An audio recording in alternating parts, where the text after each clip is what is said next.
Dans l'épisode d'Un si grand soleil du mardi 4 juillet, après avoir roulé toute la nuit, Claire et Hélène arrivent enfin à Figueras, dans la maison de l'ami d'enfance de Victor.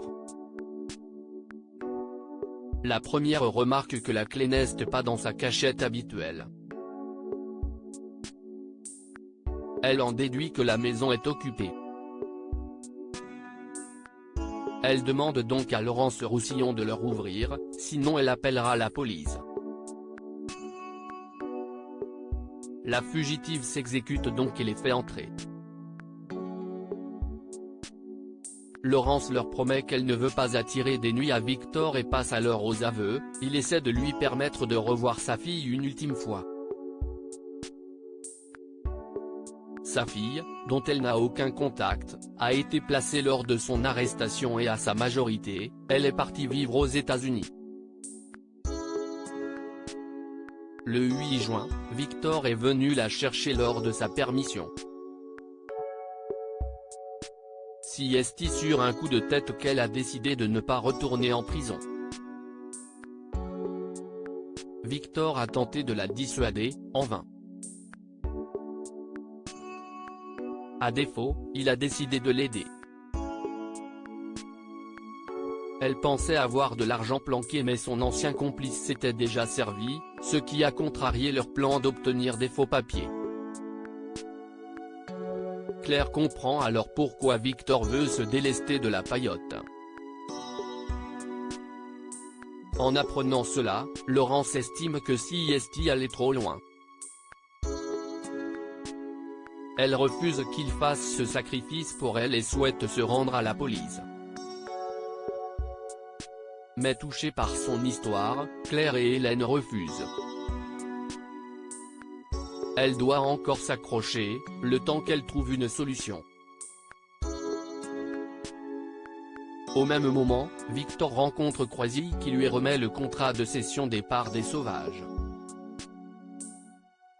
Toutefois, il semble finalement hésiter.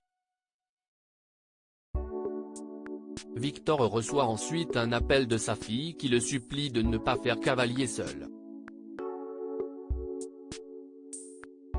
Qu'avec Hélène, elles tiennent à trouver une solution pour aider Laurence. Margot a une idée qui pourrait changer sa vie au cabinet. Margot expose à Claudine son idée pour redorer l'image du cabinet. Il s'agit d'accompagner une association de la région qui soutient l'écologie. Le cabinet serait alors bien vu des collectivités, du public et de leurs clients, tandis que les donateurs bénéficieraient d'une fiscalité intéressante.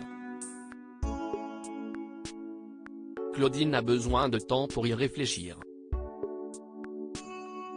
L'avocate rencontre ensuite Elisabeth Bastide pour la signature de leur contrat. Elle en profite pour montrer à sa cliente une présentation d'une foncière immobilière qui pourrait représenter une belle opportunité d'investissement pour elle. Elisabeth salue le travail accompli par Margot. Claudine reconnaît que la jeune femme est une perle, malgré quelques idées saugrenues. Elle confie en effet à Elisabeth le projet que Margot lui a suggéré. Une idée brillante selon la chef d'entreprise. Elle-même s'est rapprochée de producteurs bio et locaux, ce qui lui a permis de redorer son image et gagner une nouvelle clientèle. Claudine informe ensuite Margot qu'elle est intéressée par son projet. La jeune femme espère que cela lui permettra de se faire une place pérenne au sein du cabinet.